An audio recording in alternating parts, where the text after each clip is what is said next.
Hi guys, and welcome to episode 2 of Deck Talk. Today I'm joined by a regular contributor to various podcasts as a very special guest. Most recently, the Greatest Beards of Westeros. We have Mr. Wamma. Hello. Thanks for joining me. No worries. Thanks very much for having me on. I'm honoured to be the second name on your mind after Dan. I thought there's one person I was going to try this with and who could talk the hind leg off a donkey. It is Dan. So ahead of Ryan is important, I think. Yes. I'm still trying to negotiate with Ryan what we're going to do because trying to negotiate the fees. Well, it's more that Deer Garden seems one we should do, but I don't ever want to watch a game of Deer Garden being played. Yeah. So I was actually, the first episode was actually going to be me talking about Greyjoy Kings of Winter, but then I saw your deck from the Brighton Charity event, and it seemed a bit better than what I've been doing, so I thought, why not get you on to talk about this one instead? Fair enough. So obviously got your description from ThronesDB. This was come about because of the sort of Tinder Marge decks, the sit there and gain power passively decks. Yeah. It seemed like it was a coherent deck, but it also was a natural answer to most of the decks that are popular in the meta at the moment. In that the location hate gives you a handle on the dominance decks, but also barring the gates goes against the jumper tech and the Tyrell decks running the new March.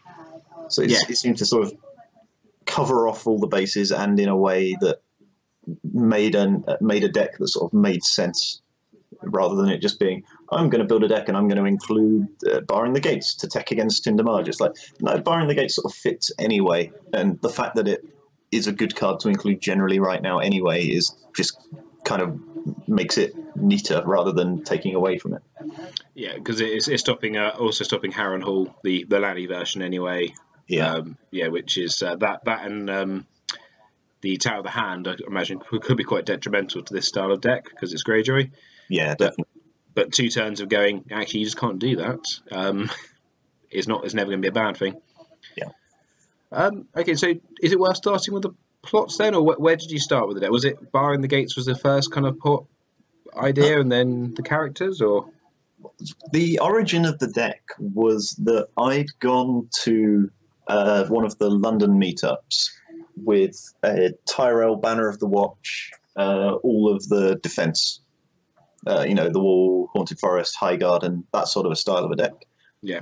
And it was very, very strong, like annoyingly strong. I won a great deal many games, but it's like I have no problem with that deck existing. I have a problem with it being like, my rule with that kind of deck is that it shouldn't be strong enough that you can have a reasonable chance of getting a mirror match of it, because the mirror match is awful.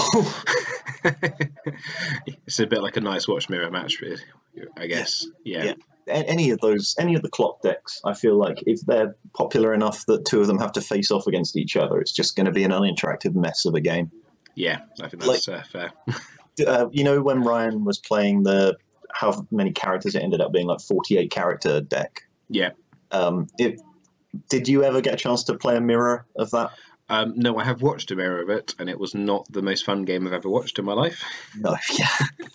Just it's the same kind of thing, but the exact opposite in a way.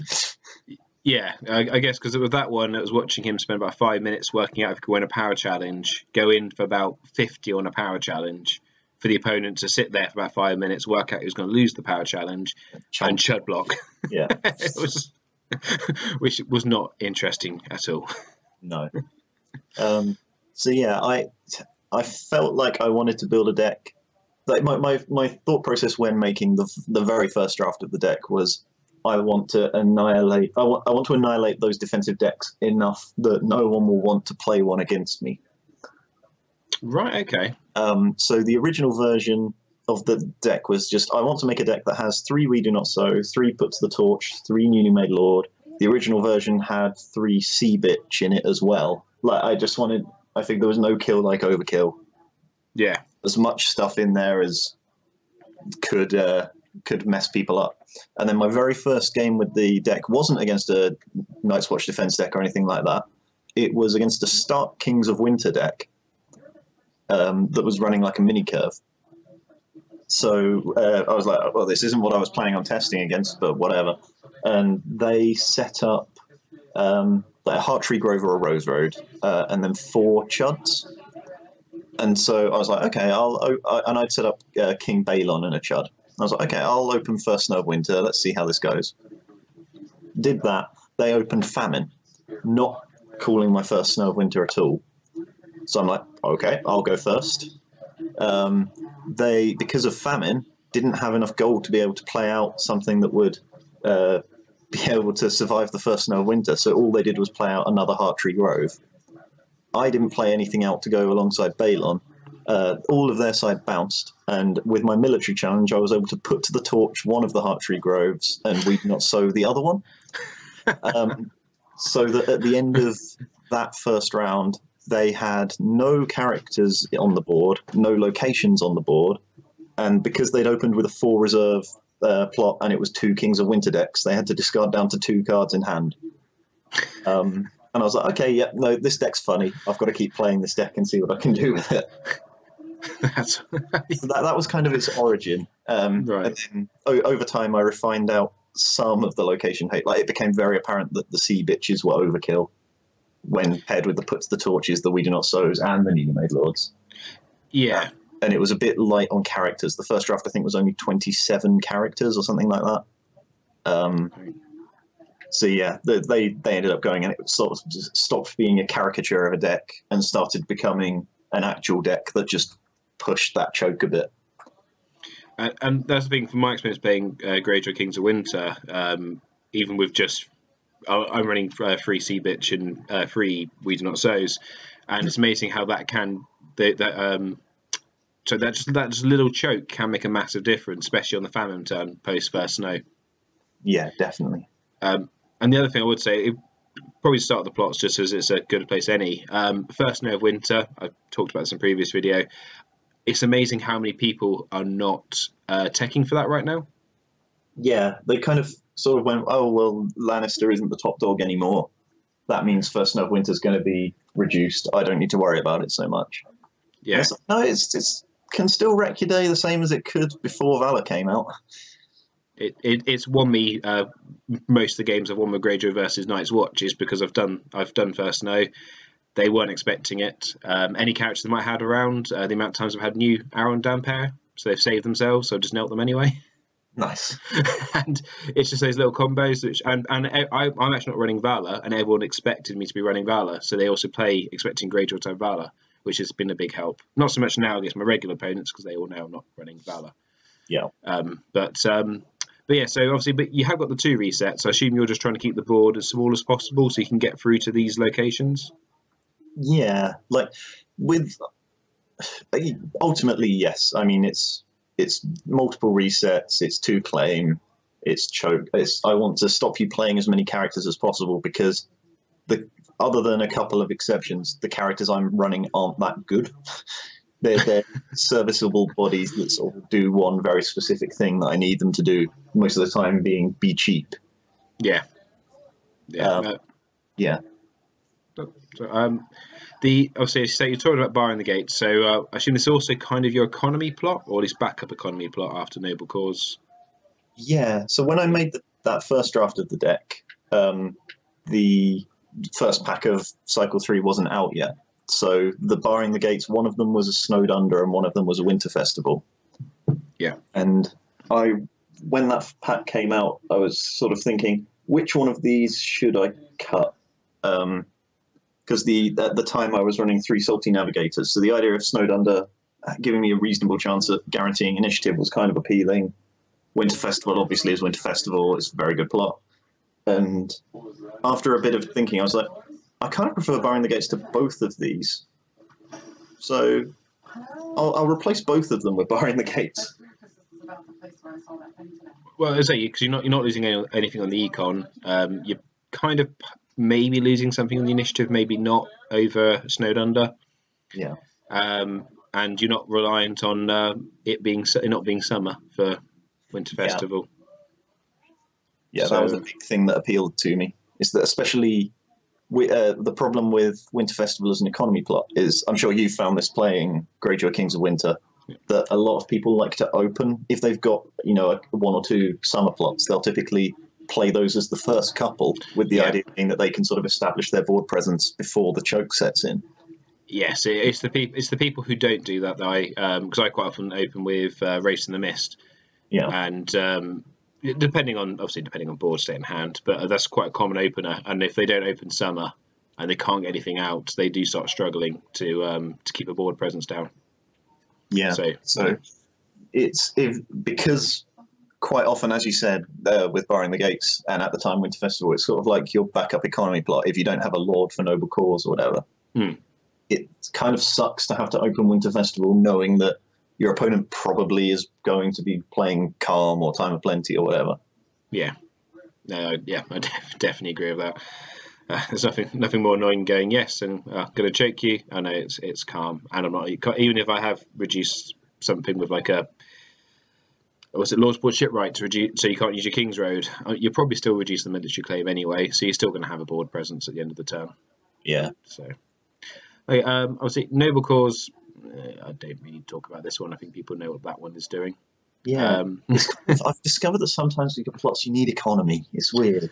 Yeah, and it's Greyjoy actually have quite a few good lords and ladies, even if there are only one-ofs in the deck, they're still pretty good. And if you are struggling to find, you know, a Balon or a Euron or whatever, a newly made lord, as the name kind of hints, is perfectly serviceable card to drop with it.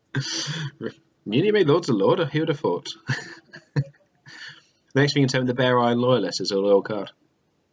Yeah. I love that that's a loyal card, because no one's ever going to play it either way, so why not make it thematic? Obviously, again, confiscation, pretty standard these days. You need some attachment hate. Although, obviously, you do have We Do Not Say to attachment hate. It still never hurts to have that immediate, no conditions to it. I'm just removing that attachment. Yeah, I think we're going to come to this a little bit later, but I've actually cut confiscation from my latest version. Because of that reason. I did see, which to say I was going to come on the end, kind of. Yeah, but yeah. And obviously we've got Valor, because Valor is Valor, and you're Greyjoy, and Greyjoy like saves. Yes. It's very well put.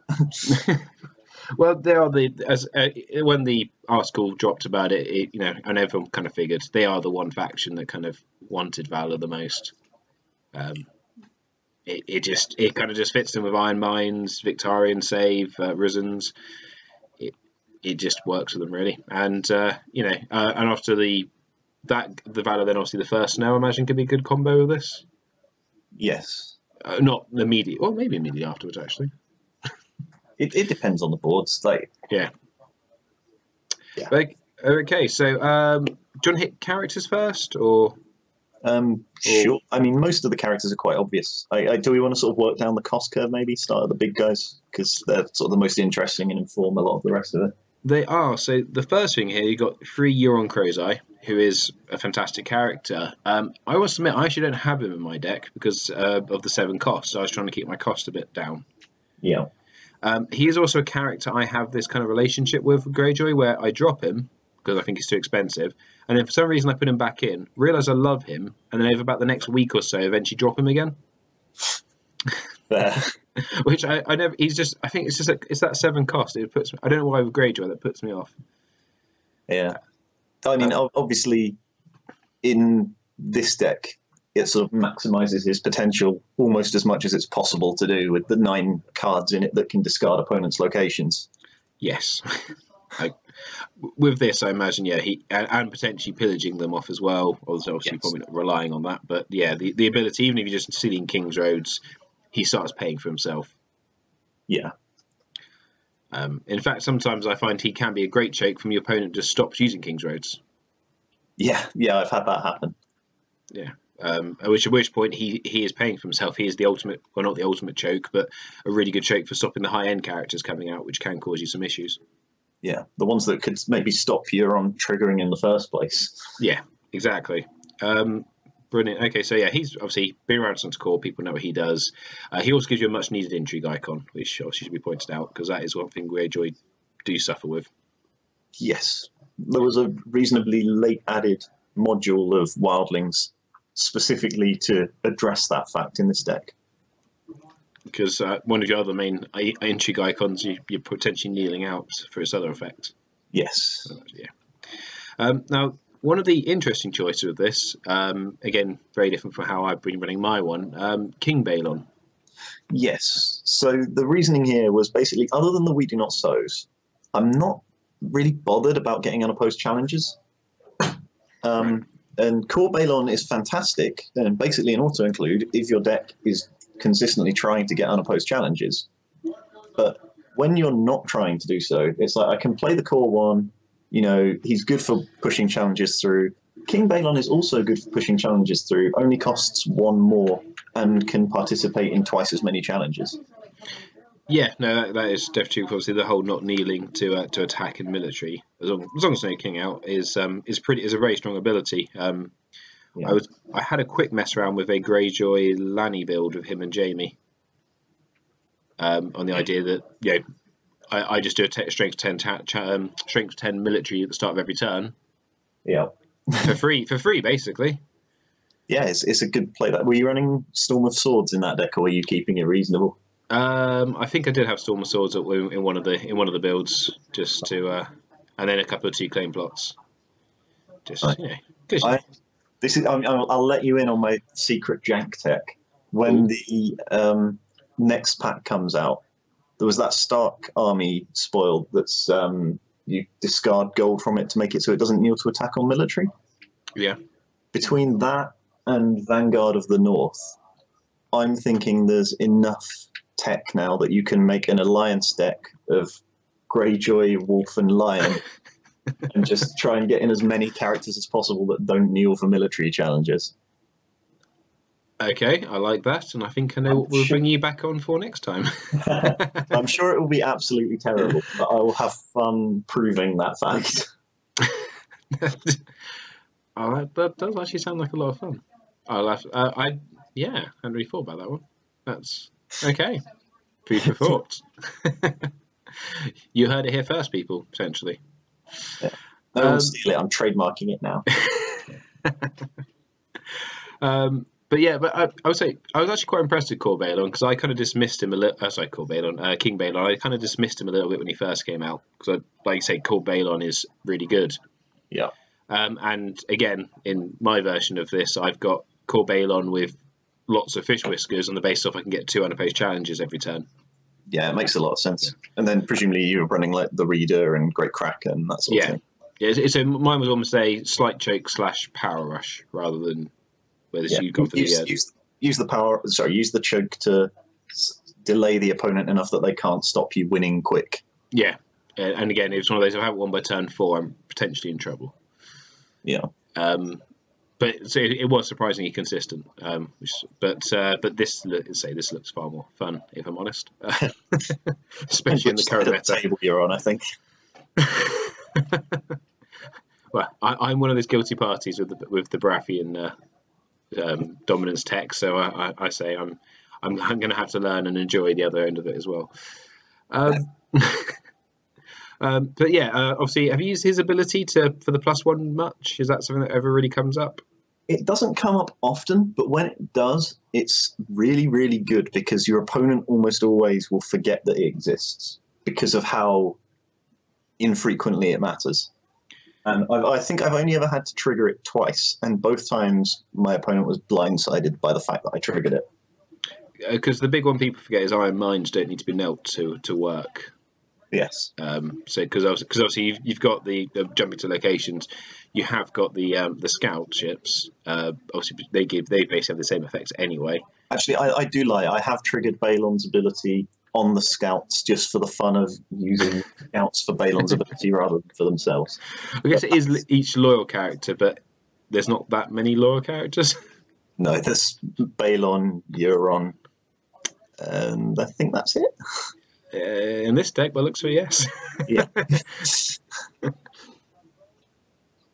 But okay, but yeah, but it's a bit. It's one of those abilities people don't think about. So I like to think of it as a bit of a got you ability where you kind of counter in all these other abilities, and that's the one you kind of keep forgetting about.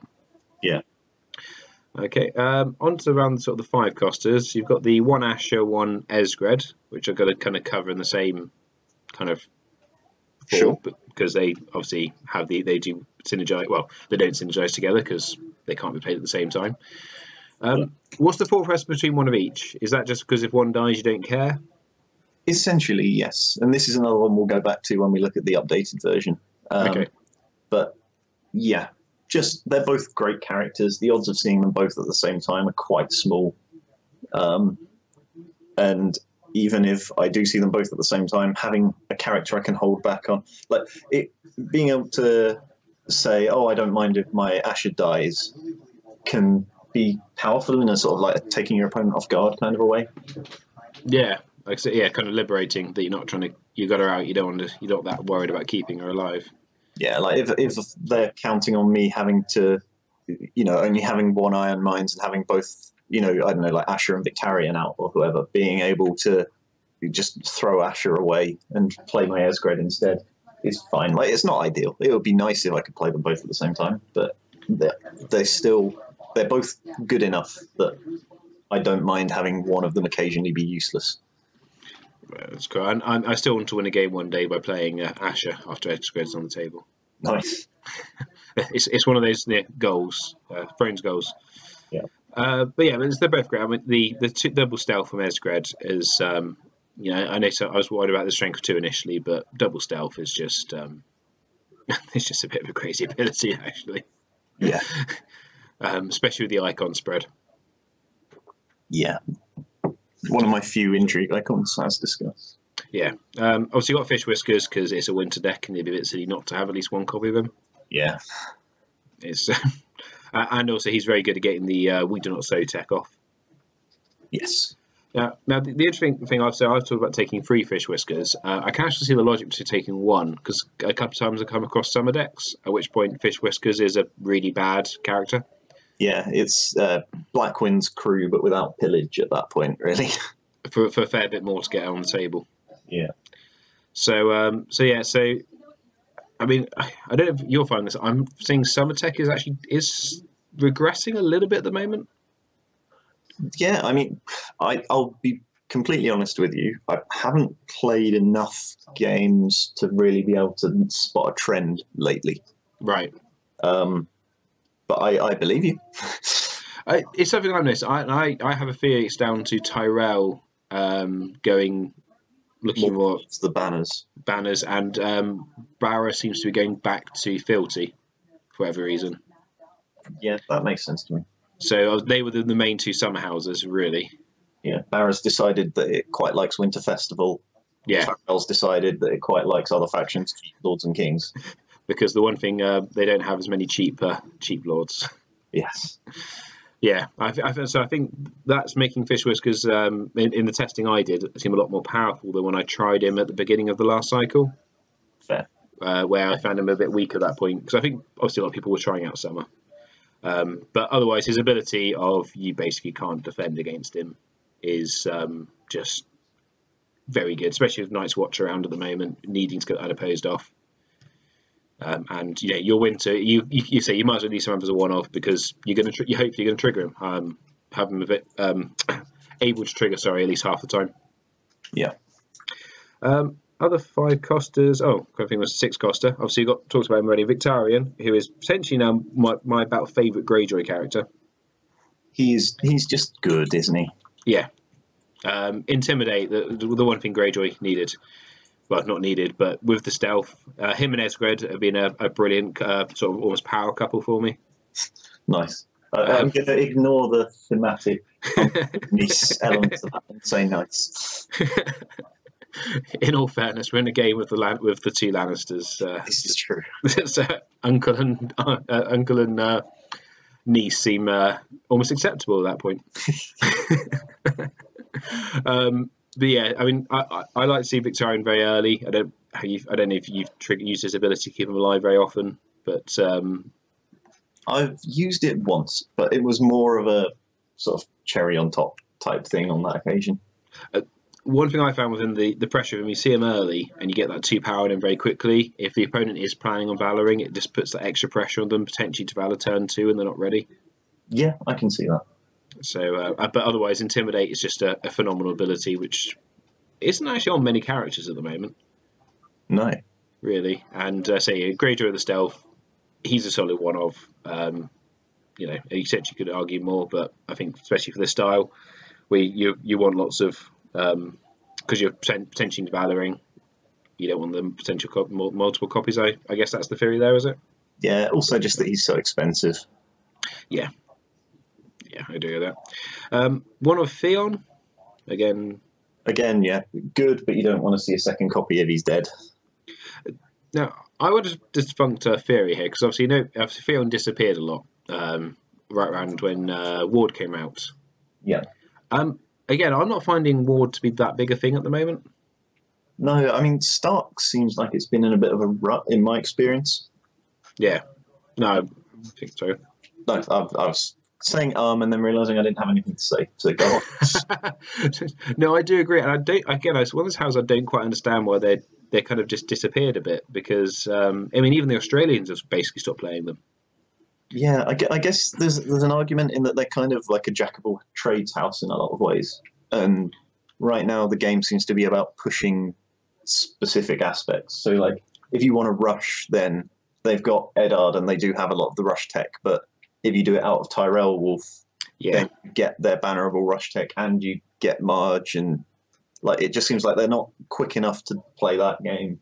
They don't have enough stealth or location hate to be able to beat the stall decks.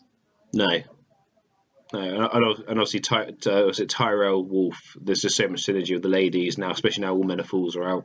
Yeah. It does just seem a bit better to go. Yeah, there potentially is that. It's just that it's better to go. They don't do anything well enough anymore, which is a shame, because it's amazing how quickly they dropped off. Yeah. Sirio Farrell, again, probably just the stealth's useful. Yeah, he was actually a leftover from when I was lacking in military icons and has since been cut. You were lacking in military icons in a Greyjoy. Oh yeah, so it's all power monicons, of course. Yeah. 3 new made Lord. Again, as discussed. Yeah. Yeah, you're trying to get those locations out off. Having 3 of them means you're going to see them. Obviously, anything up to sort of Red Keep and below, you can destroy. Yeah. Yeah. Shipwrights, again, this is mainly just to kneel out the stuff like the Painted Table and the King's Roads and the Castle Blacks. Yeah. Yeah, just being able to take care of locations that could be problematic later in the marshalling phase. You know, like being able to kneel out High Garden makes it a lot easier to get through, put to the torch, that sort of thing. Yeah. Fishmonger, we don't really talk about fishmongers. You put them out, you kneel them, stuff's cheaper. It's good. I will say that the Wildling module, 3 bandits, the 2 scouts, the 1 egret. I've had a couple of people ask me about that. That was one of the last changes I made to the deck. Okay. Is that originally those 6 cards were, I'm going by memory, so apologies if I get this wrong. There were 3 Lord's Port fishermen. Oh, that's okay. Then I think 1 Alanis Greyjoy and 2 Salty Navigators. Right. I think you've had a bit of an upgrade there. But basically, one of the things that I found from playing the deck in testing is that slowly the draw got refined out of it. And the fishermen were the last ones to go. I guess that's the one thing. So you don't have any of the you don't have the reader, and you don't have the great Kraken. So you've lost that ability to draw. Yeah, which again it came down to sort of not wanting to have to tie myself to the unopposed too much. Yeah, the Great Kraken was actually never in there just because there were so many non-character spots that felt essential that I didn't want to take any up with this location that does nothing unless you're already being able to trigger unopposed. As good as giving Balon stealth would be. Yeah, no, I think that sounds fair. It's definitely a card you've got to build around. Yeah, the reader was in there, and then it's just like 5 gold just to be able to draw more cards if I'm already winning, when I'm already structuring my deck that I probably can't play out my hand every round anyway. Yeah. Just do enough. How do you find the bandits? Do you get their ability work that often? Basically, never. They are a 2-cost mill intrigue icon, and if Greyjoy had its equivalent of a House Day Knight, then it would be that equivalent instead. But they don't. So, any thought about doing the Northern Refugees instead? I would consider it. The only problem is that it's trading out, like, it's potentially being one cheaper, but it's trading out a mill icon for a power icon, which you really don't need. Yeah. Yeah, that's fair. And obviously, by having 5 of them, you're more likely to trigger Esgred's ability, which is just a cherry on top, really. Yeah. She's in a good cost point. She has those icons that I was lacking in the military and the intrigue, and nice against the Barra matchup to help make it so they have to actually definitely have icons that can oppose those challenges. Yeah, and just kneel out everything. And yeah, occasional stealth, not bad. And I think the last thing was Core Dampere. Yeah, I mean, he's cheap, and if the opponent does get the drop on me, he's solid enough, and quite often I'm able to, like steal opponents' Iron Thrones. So I did wonder that, was if obviously he did steal the Iron Throne, he is quite useful. And there is there's quite a lot of Ironborn characters in here, isn't there? Yeah, I mean, Balon and Euron are the 2 main ones, but you've also got your Victarion, your Theon, your Asher, your Esgred. Actually, I'm not sure if Esgred is, but yeah, she is. Yeah. Yeah. Blackwind's crew, like almost the entire character base, other than the neutrals. Yeah, pretty much. New Made Lord isn't. Newly Made Lord isn't, and the Fishmonger isn't. No, and that otherwise, yeah, that is it. If there's a dead Greyjoy in the bin, he comes back. Yeah, and it puts that opponent in a difficult spot of, do I want to oppose this challenge and stop what could be a put to the torch, or what could be a we do not sow? Yeah. Or do I want to win dominance to stop the Dampere trigger? The only problem with it is it's the one card in my deck that does not like barring the gates. That is fair. But in all fairness, you're not teched to trigger it anyway, so if you're in that awkward predicament, you've probably done a good job. Yes. Yeah, that's one of those happy problems. One on the other hand, I know this has dropped from your updated list, which we'll move on to in a second. It's a very powerful card. It's great with Euron, but generally I found that if I had Euron or Balon or whoever out, then I didn't really need to use them a second time. Using them once was good enough, and quite a lot of the time Seal sat in my hand and did nothing, and it also was very, very easy to confiscate, because obviously it's the only printed attachment in my deck. I also have the Risens, but I liked the idea of taking away a really, really easy confiscation trigger for my opponents. As I said, if they're confiscating your Risens, you're not that upset. They've already done their job. Yeah. Onto the locations. Obviously, you've got the 9 normal economy locations, which we won't touch on. Yeah. The 3 Iron Mines, because you're running Valor, and Iron Mines is a good card. Yeah. The 3 scout ships. Is that just because they're 0 cost and you're running a tight curve? Yeah, basically they're very good for setup, and also when I'm running win by 5 events. Yeah. Being able to, or not surprise win by 5, but it makes it a lot easier to win by 5 when you can control where the strength pumps are going. Yes, no, that's definitely fair. And then the events, obviously, we talked about it. You got free We Do Not Sow because it's Greyjoy, pretty much. Free Risen for the whole keep characters alive, obviously while valoring or pretending from Valor. Yeah. Free Put to the Torch because you're trying to destroy locations, although obviously there could be. I assume they might be being dropped soon. I don't think they will be, but we can get to that in a moment. 2 Relentless Assault. Again with King Balon.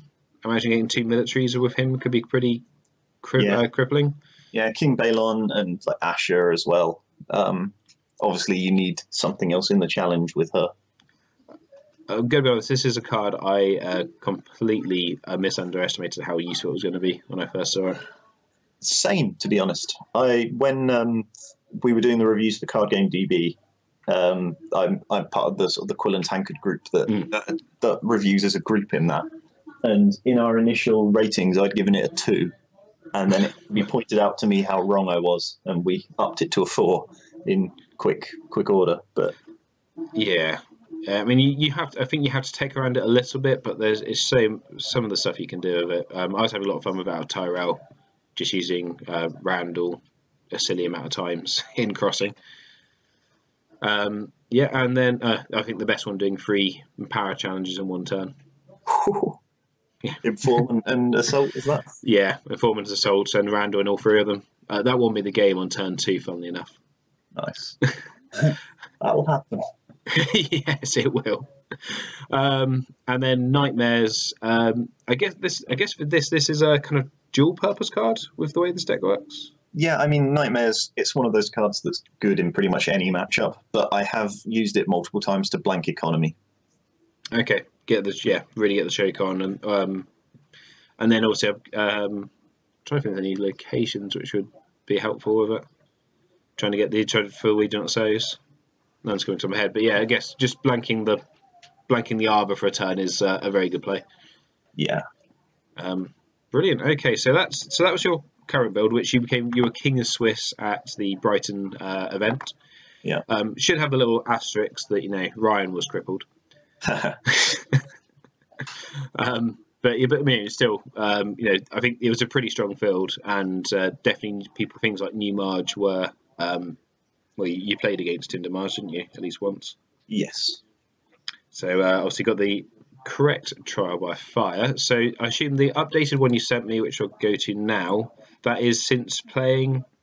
That's just basically responding to playing in Brighton, or was that from other testing as well? Yeah, mostly from Brighton, and then sort of talking with a couple of people about the deck. So the main differences I can see off the bat is Egret's gone. Yep. And been replaced by 2 Rattleshirts Raiders. Yes, so I dropped Wildling Bandit and an Egret for 2 Rattleshirts Raiders. I dropped a Blackwind's Crew and the Seal of the Hand for 2 more Ashes. Okay, 4 Asher. Yeah. In the plot deck, I changed Confiscation to Winds of Winter. So is the idea of Winds of Winter to try and get a second 2 claim plot there, just to try and escalate the wiping of the opponent's board, or at least the reducing the opponent's board?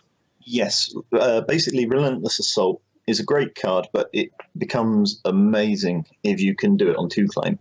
It certainly does. And only having the 1/2 claim plot, I didn't like the idea of having to either having Relentless Assaults in my hand and being like, oh, I don't know if I should be triggering this now, or if I should be waiting until my famine turn, or looking at famine in my plot deck and being like, oh, I don't know if I should play this now, or if I should wait till I draw a Relentless Assault. Just having a second 2 claim plot gave me a bit more versatility there. And Confiscation on the day in Brighton, the only thing I confiscated all day, or there were 2 things I confiscated. One was an opponent's bodyguard, and one was one of my own Risens. I was about to say one of them's going to be your own card, isn't it? Yeah.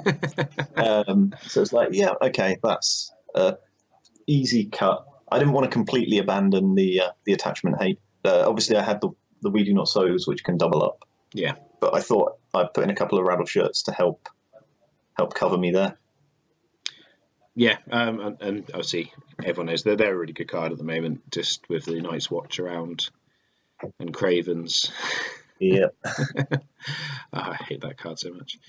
And the one card I want to talk about, because it's going to be coming out very soon, is the Raiding the Bay of Ice.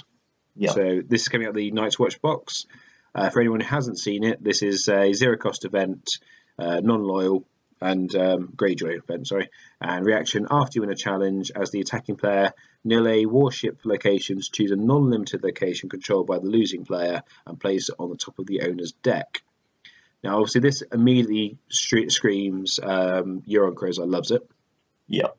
Just without even having to think about that as a combo, really. And I was wondering if this may replace the Books of the Torches, or are you struggling with warships to make That's it? the thing, is Right. that, yeah, I think it's a really fine card, but I think that you need probably, I'd say if you wanted to run 2 raidings, you probably need at least 5 or 6 warships to be able to reliably use them. This is where potentially, I mean, this would be probably quite a big rebuild, but potentially the Sea Bitch coming back in, because obviously Sea Bitch is not a nil effect. Yeah, so I could see doing, like cutting the newly made lords, bringing in sea bitches, bringing in raiding. But at that point, I'm taking out characters that can survive first snow and putting in, potentially 4 to 6 non-character cards. So that then requires a lot of work around. So I decided to try not doing that, especially because if it could bounce limited, I would be all over it. Being able to move the arbor to the top of the deck would be wonderful. But with it only being non-limited and the newly made lord already sort of being able to cover those well enough, I thought it might be overkill and not do what I wanted it to do at the same time. Basically, all this is covering you off for is the wall, because that's the newly made lord can't hit 4 cost. Yeah. I can't remember the House of the Undying. Yeah, House of the Undying, which would be a fun one to steal a year on, to be fair. But I get the feeling that maybe the opponent would just trigger it against me before that happened. Yeah. Then the Lannion Stark Harrenhalls as well. And Winterfell. Oh yes, and Winterfell. So they're basically. Although Winterfell, I'm not so worried about because I've got 5 winter plots. So yeah, there is. Oh, yeah, and that's the other thing I was going to ask, because obviously you've gone up from 4 to 5 winter plots. Where do you feel the right number is on that? I mean, it's tough to say. It depends on the deck. Some decks like to use the choke, as you were describing with yours, to sort of try and push the rush angle. Yeah. In which case, you're only really looking for like the tiniest little bit just to throw the opponent off. I know I was a big fan of the Lanny Kings of Winter decks that only ran Famine and First Snow, because the idea was that they basically won the game on those 2 turns. You're choking the 2 turns that really count. Yeah, those are the 2 turns where the choke counts, and also the 2 turns where the reserve reduction counts. And yeah, it just tried to win the game on those 2 turns. So the other 5 were whatever it wanted. With this deck, I'm trying to maintain a constant choke. So having more winter, the more winter, the better, basically. I don't think the other 2 could be dropped anytime soon. But being able to manage 5 winter plots is only, going to make the agenda better, ultimately. No. Okay. Well, I think that's a really thorough talk going through the deck. So I'm just trying to beat Dan's record for how long he's done. I think you must have a bit longer to go. And, been anywhere nice? Must say, I'm really enjoying your wrestling podcast at the moment, by the way. Okay. But we'll save that for the Night of the Blackwater WWE podcast coming later this summer. Nice. And okay, cool. So guys, come back in the second video, which should be posted immediately when this one is, where we'll be trying out the deck on Octagon.